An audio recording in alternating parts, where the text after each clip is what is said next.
David wiped the sweat from his forehead as he carefully brushed dirt away from the strange object. Buried in the ancient ruins, working as a space archaeologist wasn't glamorous. But moments like this made it all worthwhile. The research station, floating above the alien planet Kepler-4b had been his home for 8 months now, and he'd grown used to the routine of digging through old temples and forgotten cities. But this discovery was different, as his brush revealed more of the object.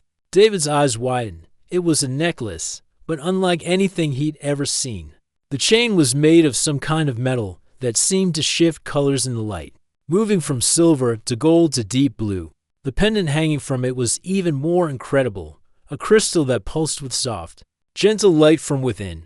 Wow, David whispered to himself, sitting back on his heels. He'd been working in these ruins for weeks, finding mostly broken pottery and old tools. This was the first piece of jewelry he'd discovered, and it was absolutely beautiful. He picked up the necklace carefully, holding it up to catch the light filtering through the dome of his work tent. The crystal seemed to respond to his touch, glowing brighter and creating patterns that danced across its surface. It was like holding a piece of captured starlight. David had been thinking a lot about Zera lately. She was the cultural expert from the alien race called Zephyrians, who worked on the research station. Over the past 6 months, they'd spent countless hours together as she helped him understand the meaning behind the artifacts he found. What had started as professional cooperation had slowly grown into something more. Zera was fascinating to talk to. Her people looked mostly human, except for their pale blue skin and the small gill slits on their necks that fluttered when they were excited or nervous. She had taught him so much about her culture, and he found himself looking forward to their daily meetings more and more. The problem was, David had no idea if Zera felt the same way about him. Humans and Zephyrians worked together on the station, but romantic relationships between the two species were practically unheard of. David worried that even bringing up his feelings might make things awkward between them.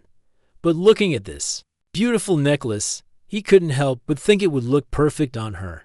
The blue tones in the crystal would match her skin beautifully, and she always wore simple clothes that would show off such an elegant piece of jewelry. After documenting the find and taking photos for his research, David made his way to the Artifact Processing Center. This was where all discoveries were cataloged before being sent back to Earth, or to the Zephyrian homeworld for further study. But there was also a small shop there where researchers could purchase certain items for personal use, as long as they weren't considered historically significant. The shopkeeper, an older human named Frank, examined the necklace with interest. "Beautiful piece," he said, turning it over in his hands. "The craftsmanship is incredible. These Zephyrians really knew how to work with crystals." "How much would something like this cost?" David asked, trying to sound casual. Frank consulted his pricing guide and did some calculations. "For a piece like this, probably around 300 credits. It's decorative jewelry, not a religious artifact or tool, so it's cleared for personal purchase." David's heart raced. 300 credits was almost his entire monthly allowance. But he'd been saving up anyway, and what better way to spend his savings than on something that might help him express his feelings to Zera? "I'll take it," he said quickly, before he could change his mind. That evening, David paced nervously around his small living quarters on the station. He'd invited Zera over for dinner, something they'd done many times before. But tonight felt different because of the necklace sitting in its small box on his desk. When Zera arrived, she looked as beautiful as always. She wore a simple green dress that brought out the subtle patterns in her blue skin, and her dark hair was pulled back in the elegant style her people favored. Her large, luminous eyes lit up when she saw him. "Something smells wonderful," she said, her voice carrying the musical quality that all Zephyrians had. "What are you cooking?" "Just some pasta with that sauce you taught me to make," David replied, gesturing toward his tiny kitchen area. "I thought you might be getting tired of the station's cafeteria food." They ate dinner and talked about their work, as they always did. Zera told him about the new cultural exchange program being planned between Earth and her homeworld. "David," shared some interesting theories about the civilization that had built the ruins he was excavating. But throughout the meal, David kept glancing at the small box sitting on his desk. His palms were sweaty, and he found it hard to concentrate on the conversation. Finally, as they finished eating, he knew he couldn't wait any longer. "Zara," he said, standing up and walking over to his desk, "I found something today that I thought you might like." He picked up the box and brought it back to the table. Setting it down in front of her, Zara looked puzzled but interested as she opened it. The moment she saw the necklace, everything changed.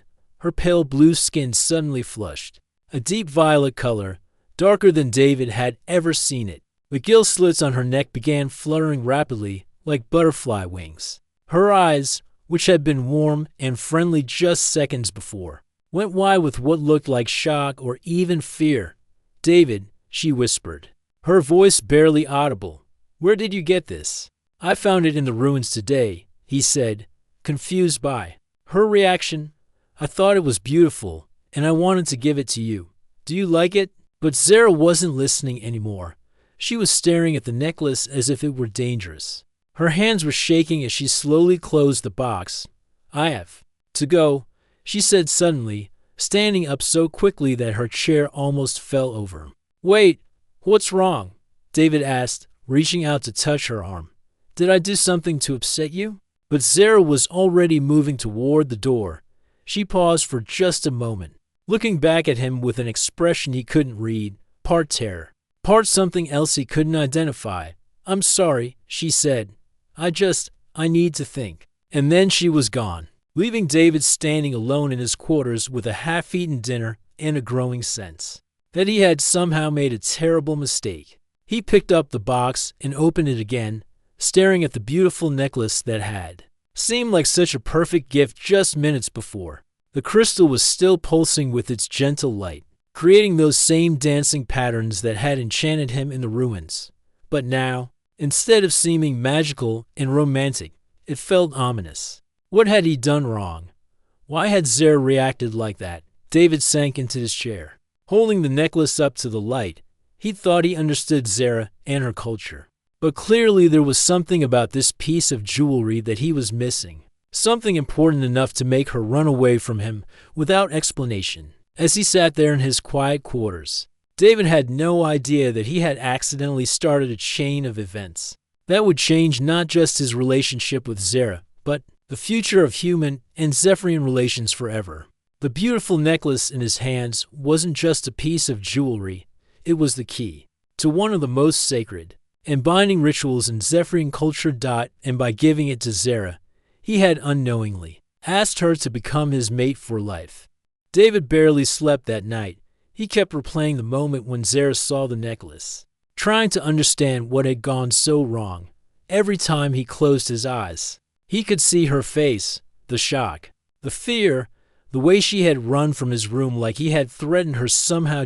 When morning came, he dragged himself to the station's cafeteria for breakfast, hoping to catch a glimpse of Zara, maybe in the daylight with other people around. He could apologize and figure out what he had done wrong.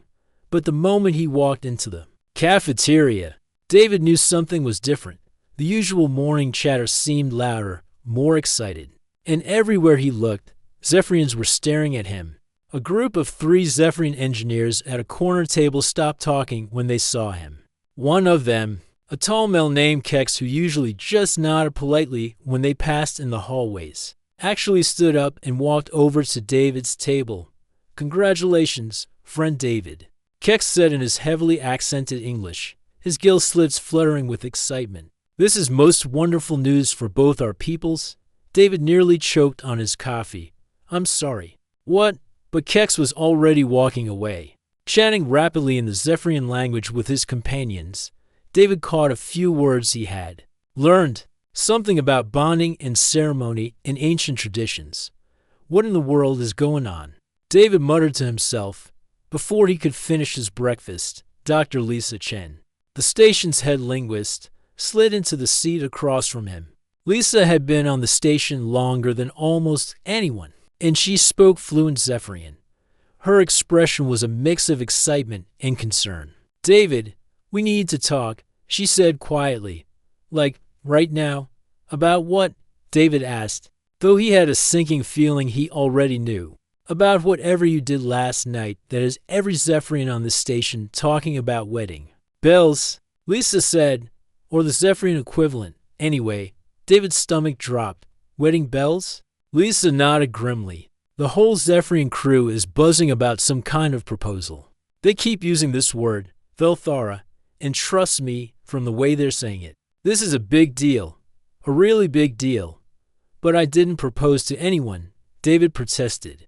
I just gave Zara a necklace I found in the ruins. It was supposed to be a gift, not a... He trailed off, remembering Zara's reaction. Oh no, Lisa said, her eyes widening. David, please tell me you didn't give her some kind of ceremonial jewelry without knowing what it meant.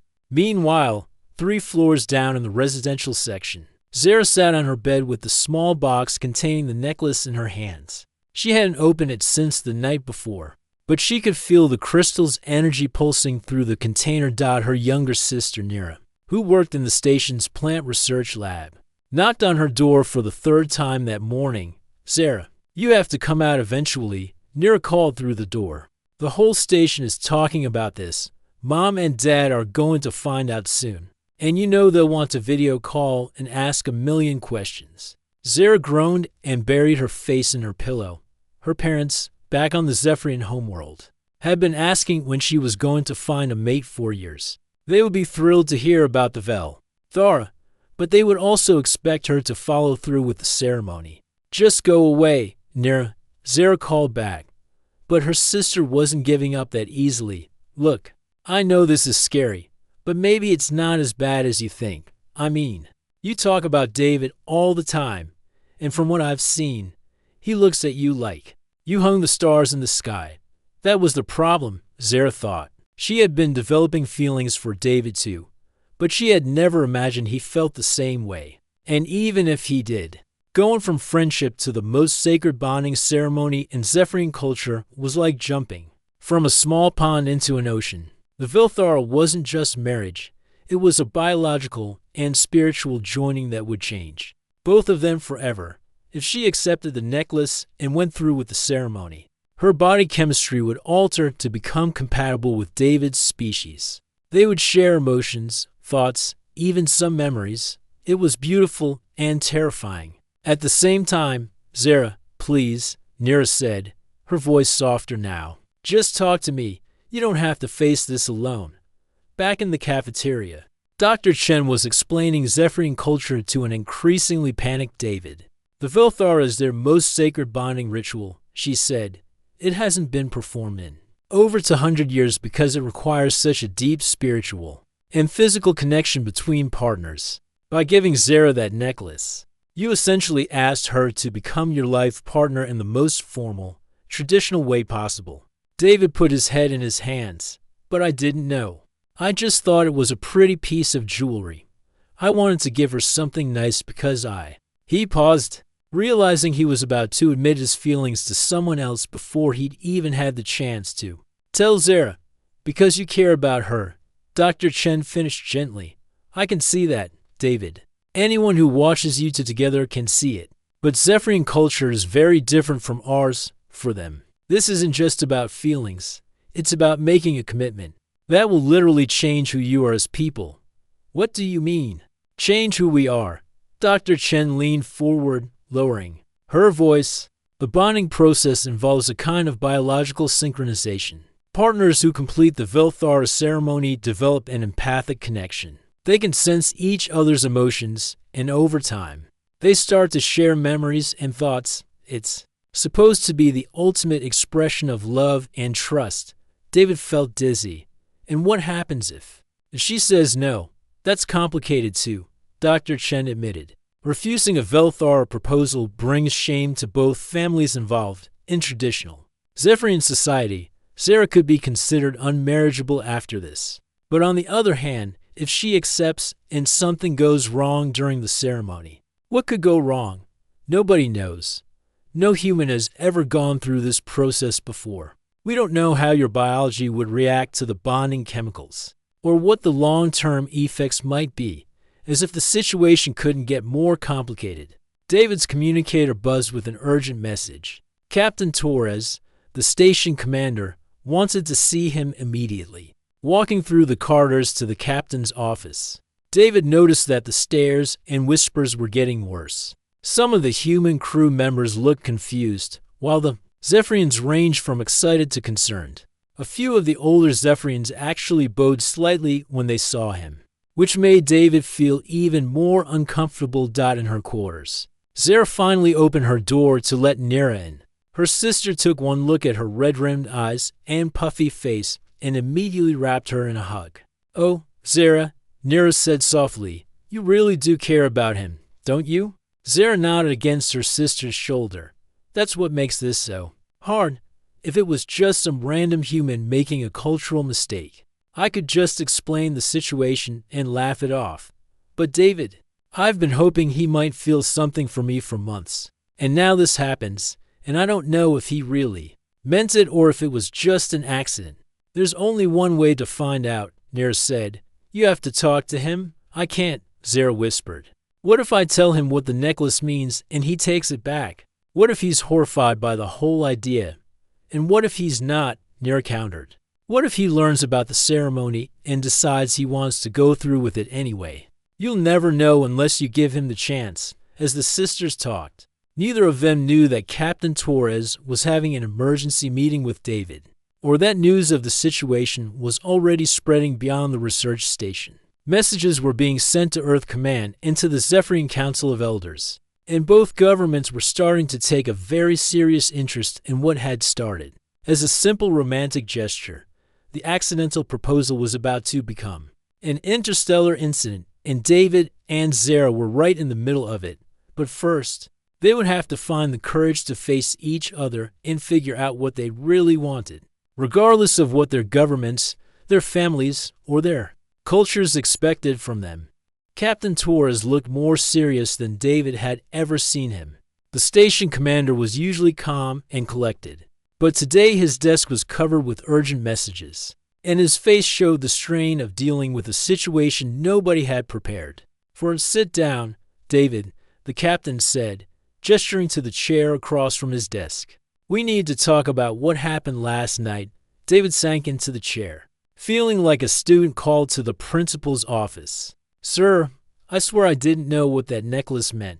If I had any idea it would cause this much trouble, I believe you," Captain Torres said, holding up a hand to stop him. "But the problem is, it doesn't matter what you intended. What matters is what you've accidentally started." The captain picked up a tablet and scrolled through several messages. "In the past 6 hours, I've received communications from Earth Command, the Zephyrian Council of Elders, and 3 different news organizations who somehow got wind of this story. Everyone wants to know if humans and Zephyrians are about to attempt the first interspecies bonding ceremony in galactic history."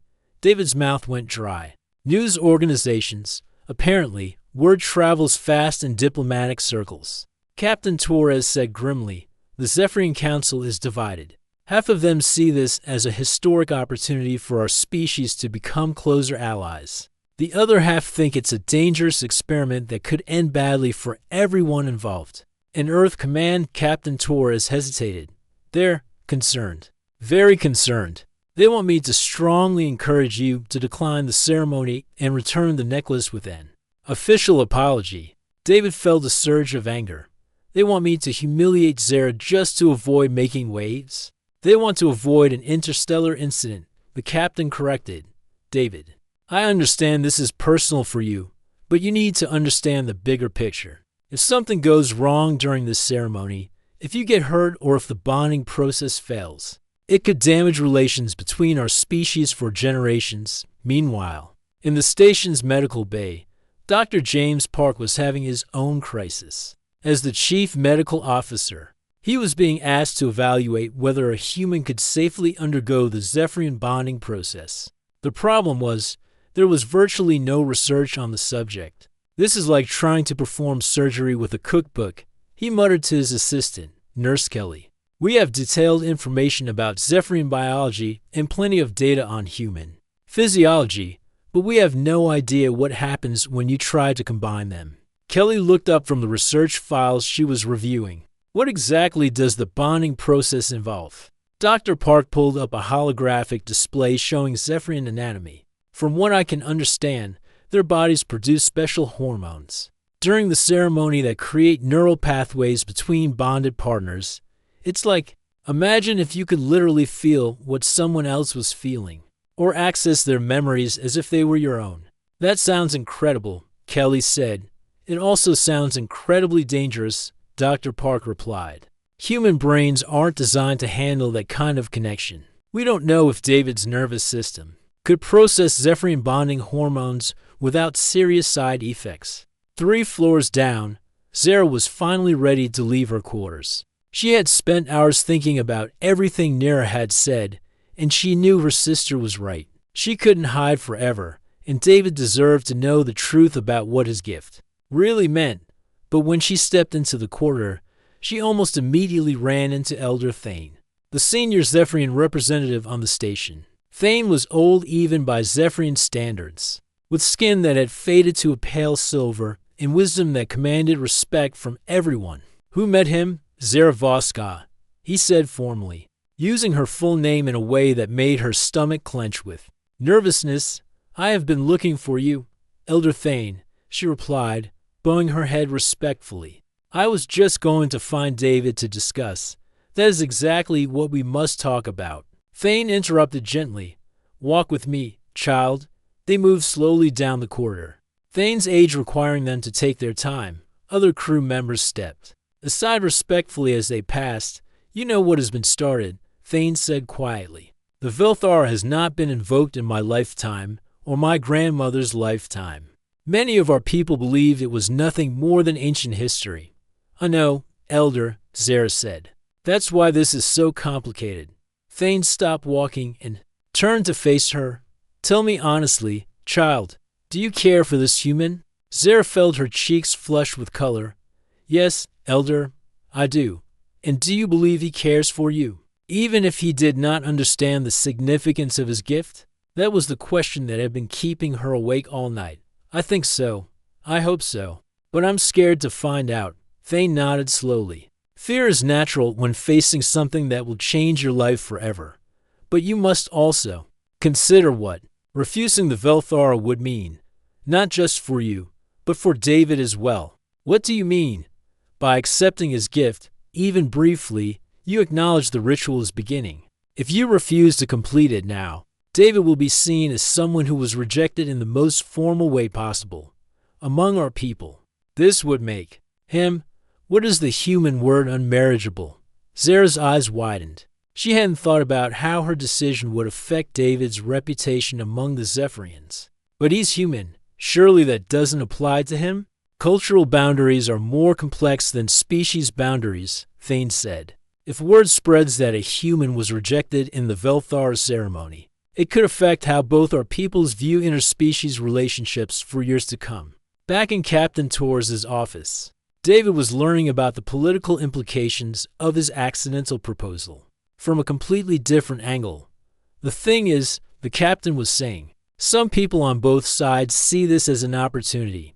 The Zephyrian ambassador to Earth has been pushing for closer cultural ties between our species for years. She thinks a successful bonding ceremony could be exactly the kind of symbolic gesture that brings our peoples together. And the people who don't see it as an opportunity, David asked, they think it's dangerous meddling with forces we don't understand, Captain Torres replied. There are groups on Earth who believe humans shouldn't get involved in alien bonding rituals. And there are Zephyrians who think their sacred ceremonies shouldn't be shared with outsiders. David rubbed his temples, feeling a headache coming on. So no matter what I do, someone's going to be angry about it. Pretty much, the captain agreed. The question is, what do you want to do? Forget about the politics and the pressure from both governments. If this was just about you and Zara, what would you choose? That was the easy part. David had known the answer to that question since the moment Dr. Chen had explained what the necklace meant. I'd want to talk to her. I'd want to understand what this ceremony really involves. And I'd want to know how she feels about us. then that's what you should do, Captain Torres said. But David, you need to understand that once you start down this path, there's no going back. If you and Zara decide to go through with the bonding ceremony, you'll be making history. And if something goes wrong, I know, David said quietly, but I can't make this decision without talking to her first. As David left the captain's office, he had no idea that Zara was having a very similar conversation with Elder Thane. Just a few corridors away, both of them were realizing that their accidental romance had become something much bigger than just two people figuring out their feelings for each other. The necklace that had seemed like such a simple gift was now at the center of political debates, medical concerns, and cultural questions that neither of their species had ever had to face before. But underneath all the complexity and pressure, the basic question remained the same. Did David and Zara care enough about each other to risk everything on a ceremony that could either bring them closer than any two people had ever been or destroy any chance they might have had at happiness together? The answer to that question would determine not just their future, but possibly the future of human and Zephyrian relations for generations to come. David stood outside Zara's quarters for almost 10 minutes before finally working up the courage to press the door chime. His hands were shaking slightly, and he kept rehearsing what he wanted to say. But when the door slid open and he saw Zara's face, all his prepared words disappeared. She looked like she hadn't slept either. Her usually bright eyes were tired, and her blue skin seemed paler than normal. For a moment, they just stared at each other, both knowing that this conversation would change everything between them. "Hi," David said finally, his voice barely above a whisper. "Hi," Zara replied, stepping aside to let him into her quarters. Her room was similar to his, but decorated with beautiful Zephyrian art and plants that glowed softly in the dim light. The small box containing the necklace sat on her desk, and David couldn't help but notice that she kept glancing at it nervously. "I need to apologize," David started, but Zara held up her hand to stop him. "No, I'm the one who should apologize," she said. "I ran away last night without explaining anything. You must think I'm crazy." They sat down on her small couch, careful to maintain some distance between them. The tension in the room was thick enough to cut with a knife. "Zara, Dr. Chen explained to me what that necklace really means," David said slowly. "I had no idea. I just thought it was beautiful, and I wanted to give you something nice because I care about you." Zara's breath caught in her throat. "You care about me?" "More than care about you," David admitted, looking down at his hands. "I've been falling for you for months, but I didn't know how to tell you. I was worried it might ruin our friendship, or that it would be too weird because we're different species." "David," Zara said softly, and when he looked up, he saw tears in her eyes. "I've been feeling the same way every day we worked together. Every conversation we had, I kept hoping that maybe you might see me as more than just a colleague." For a moment, the weight of politics and cultural pressure lifted from both their shoulders. They were just two people who had finally admitted they cared about each other. "So what do we do now?" David asked. "Everyone's watching us, waiting to see what we decide. I've got Earth Command telling me to walk away, and you probably have your own people giving you advice." Zara nodded. Elder Thane explained some things. "I didn't know about the consequences of refusing the ceremony. It's not just about us anymore. Whatever we decide will affect how humans and Zephyrians see each other for years to come." Before either of them could say more, Zara's communicator buzzed with an incoming call. The screen showed three faces that made her heart skip a beat: her parents and her grandmother, calling from the Zephyrian homeworld. "I have to take this," she told David apologetically. "They've probably heard about what happened." David started to get up to give her privacy, but Zara caught his hand. "Stay, please. If we're going to figure this out, we need to be honest with everyone." When she answered the call, her family's excited voices filled the room. Her mother, Kira, was practically glowing with joy, while her father, Yelen, looked more cautious but pleased. But it was her grandmother, Elder Vera, who commanded attention when she spoke. "Granddaughter," the elderly Zephyrian said, her voice carrying the authority of someone who had lived through many changes. Is it true that you have been offered the Velthar by a human? Yes, grandmother, Zara replied, glancing at David. But it was an accident. He didn't know what the necklace meant. Intentions matter less than actions. Elder Vera said firmly, the ritual has been invoked. Now you must decide whether to honor it or reject it. But first, I wish to speak with this young man. David felt like he was about to face the most important job interview of his life. Elder Vera's sharp eyes seemed to look right through him. Even across the vast distance of space, human David. She said formally, do you understand what the Velthar ceremony involves? I'm learning. David replied honestly. I know it's a bonding ritual that would connect Zara and me in ways that have never been tried between our species before. I know it's dangerous and that nobody knows what might happen to me. And knowing this, would you still choose to proceed? David looked at Zara, seeing the hope and fear warring in her expression. If Zara wants to try, then yes, I would. Elder Vera studied him for a long moment. You speak of love, but love alone is not enough for the Velthara. The ceremony requires absolute trust, complete vulnerability, and the willingness to become something new together. Are you prepared for that? I think so, David said. But I also think this should be Zara's choice as much as mine. Wise answer. Elder Vera said approvingly. Then she turned to her granddaughter. Zara, what does your heart tell you? Before Zara could answer, another communication came through, this time on David's device. Captain Torres's face appeared on the screen, and behind him were several officials David didn't recognize. David, we need to talk immediately, the captain said. Earth Command has made their position clear. They're ordering you to decline the ceremony and return to Earth on the next transport. They can't order him to do that, Zara said angrily. This is a personal decision. One of the officials on the screen leaned forward. Actually, they can. David is a government employee working on a military research station. If Earth Command decides this ceremony poses a security risk, Elder Vera's voice cut through the transmission like ice. You dare to call our most sacred ceremony a security risk? Suddenly, David and Zara found themselves in the middle of a three-way argument between Earth officials. Zephyrian elders and station command, voices were rising. Accusations were flying, and the personal decision they were trying to make was getting lost in political posturing. Enough, Zara shouted. Standing up from the couch, everyone fell silent, surprised by her outburst. This is exactly what's wrong with this whole situation. Everyone is so busy worrying about politics and protocols that they've forgotten this is about two people who care about each other. She turned to face both screens. David and I will make our decision together, without interference from either government. We'll consider all the risks, all the consequences, and all the potential benefits. But this choice belongs to us, not to politicians who are sitting safely on distant worlds. David stood up beside her, feeling a surge of admiration for her courage. Zara's right.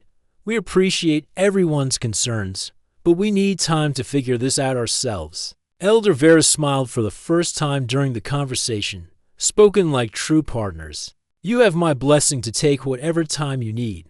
The Earth officials looked less pleased, but Captain Torres nodded. I'll give you 24 hours to decide. After that, I'll need an answer one way or another. After both calls ended, David and Zara sat in the quiet of her quarters, both feeling emotionally drained from the intense conversations. Are we crazy for even considering this? Zara asked. Probably, David replied. But maybe that's not such a bad thing. Maybe sometimes you have to be a little crazy to find something amazing. They spent the rest of the day talking about everything. Their fears, their hopes, their dreams for the future.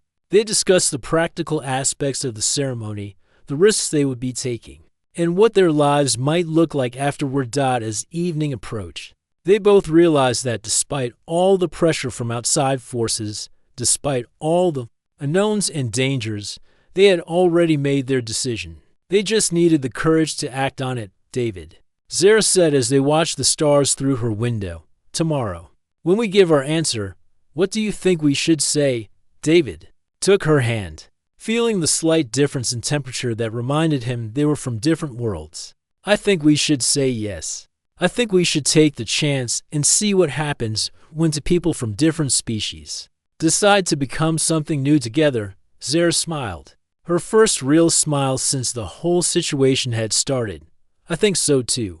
But neither of them knew that their decision would soon face its biggest test yet, as forces beyond their control prepared to challenge their choice in ways they never could have imagined. The next morning, David and Zara stood hand in hand outside Captain Torres' office, ready to announce their decision. Word had spread throughout the station overnight, and it seemed like everyone was holding their breath, waiting to hear what they would choose.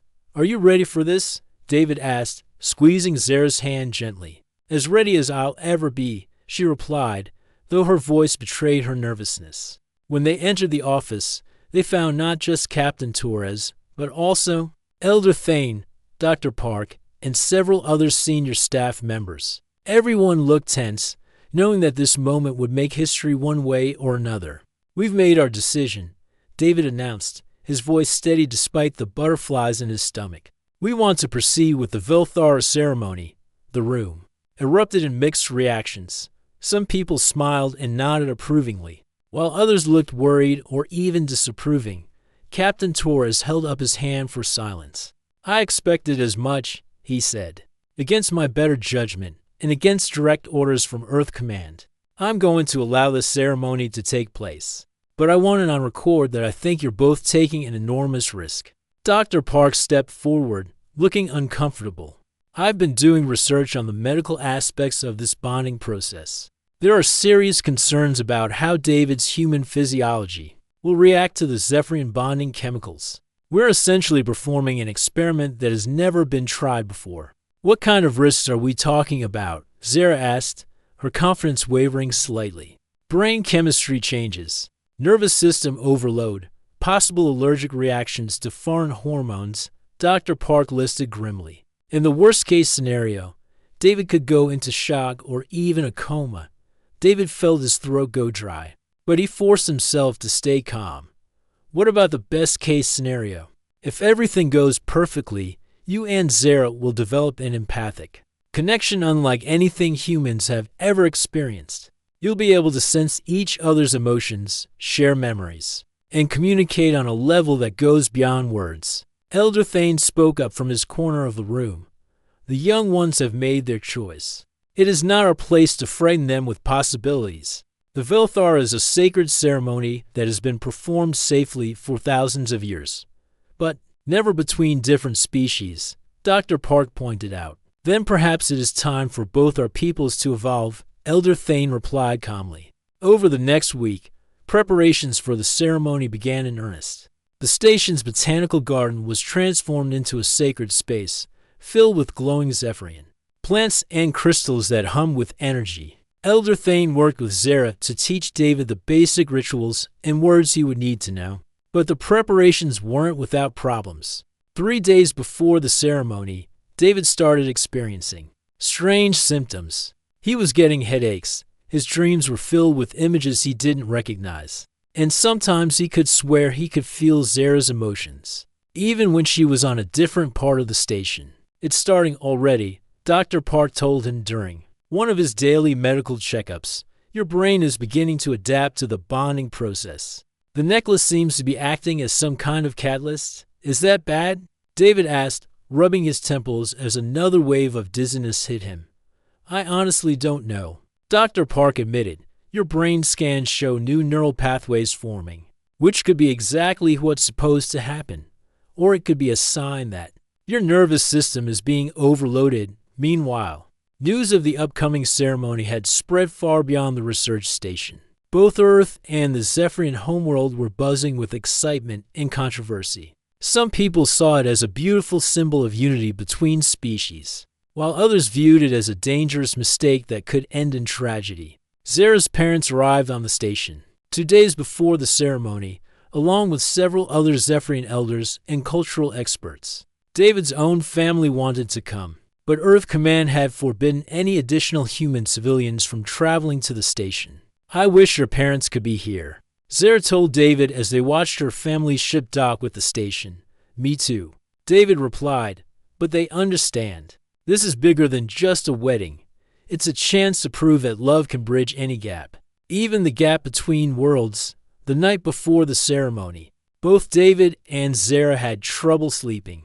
They each stayed in their own quarters, following Zephyrian tradition that required them to spend their last night as individuals in solitude and reflection.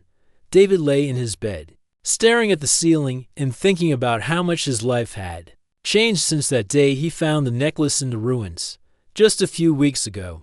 He had been a lonely archaeologist with a secret crush on his alien colleague. Now he was about to undergo a sacred ritual that would either fulfill his wildest dreams or destroy him completely. Around midnight, he felt a strange tingling sensation in his mind, like someone was gently touching his thoughts. For a moment, he experienced a wave of nervousness and excitement that didn't feel like his own emotions. Then he realized what was happening. He was sensing Zara's feelings. Through their growing connection, 3 floors down, Zara was experiencing the same phenomenon. She could feel David's anxiety mixed with determination, and underneath it all, a deep well of love and trust that made her heart race. The bonding process was already beginning, even before the official ceremony. The morning of the ceremony dawned, bright and clear, with the alien sun casting beautiful patterns through the station's windows. David put on the simple white robe that Elder Thane had given him, while Zara dressed in the traditional blue and silver garments of her people. As they walked toward the botanical garden together, they passed crew members from both species who had gathered to wish them well. Some people were crying, others were smiling, and a few looked frankly terrified about what they were about to witness. The garden had been transformed into something magical. Bioluminescent flowers created a soft, ethereal glow, while crystal formations hummed with harmonic frequencies that seemed to resonate in David's bones. At the center of the space, a small altar had been set up with the ancient necklace displayed prominently. Elder Thane stood waiting for them, dressed in ceremonial robes that seemed to shift colors in the light. Behind him, both families and many friends had gathered to witness this historic moment. "Are you both ready to begin this journey together?" Elder Thane asked solemnly. David and Zara looked at each other, seeing their own hopes and fears reflected in each other's eyes. Then, together, they nodded. The ceremony itself was beautiful and intense. There were ancient words spoken in the Zephyrian language, the sharing of special foods and drinks, and the gradual activation of the bonding crystals that would change their brain chemistry forever. But halfway through the ritual, something went wrong. David suddenly collapsed, his body convulsing as his nervous system struggled to process the alien chemicals flooding his brain. Zara screamed his name and dropped to her knees beside him, while Dr. Park rushed forward with his medical equipment. His brain activity is off the charts, Dr. Park reported, scanning David with his handheld device. It's like his neurons are firing at 10 times their normal rate. The bonding is fighting his human physiology. Elder Thane said grimly, "We must complete the ceremony quickly, or we will lose him." What happened next was a testament to the power of love and determination. Despite the medical crisis, despite the protests from Dr. Park and the worried cries from their families, Zara refused to abandon the ceremony. She placed the necklace around her own neck and pressed her hands to David's temples, using her own life force to stabilize his chaotic brain patterns for several terrifying minutes. It wasn't clear if David would survive, but slowly, gradually, his convulsions stopped and his vital signs began to stabilize. When he finally opened his eyes, they glowed with the same soft light as the crystals around them. "Zara," he whispered, and she could hear his voice both with her ears and directly in her mind. "I can feel you. I can feel everything you feel." The bonding was complete. They had become something new together, still themselves, but also more than they had been apart. They could sense each other's emotions, share memories, and communicate without words. 6 months later, David and Zara's successful bonding had opened doors that nobody had expected. Their relationship had proved that love truly could transcend the boundaries between species, and their example had inspired other couples to attempt similar bonds. The research station had become a center for interspecies cooperation. with scientists and cultural experts from dozens of worlds coming to study what David and Zara had accomplished. More importantly, the fear and suspicion that had once existed between humans and Zephyrians was slowly being replaced by curiosity and friendship. "Do you ever regret it?" David asked Zara one evening as they worked together in the ruins where their story had begun. "Giving up your old life to become part of something unknown?" Zara smiled, her emotions flowing directly into his consciousness like warm sunlight. "How could I regret finding the other half of my soul?" she replied. "Besides, we didn't give up our old lives. We just created something better together." As they watched the alien sunset paint the sky in brilliant colors, David realized that the ancient necklace he had found in the ruins hadn't just started a mating ritual. It had started a revolution. A revolution of love, understanding, and the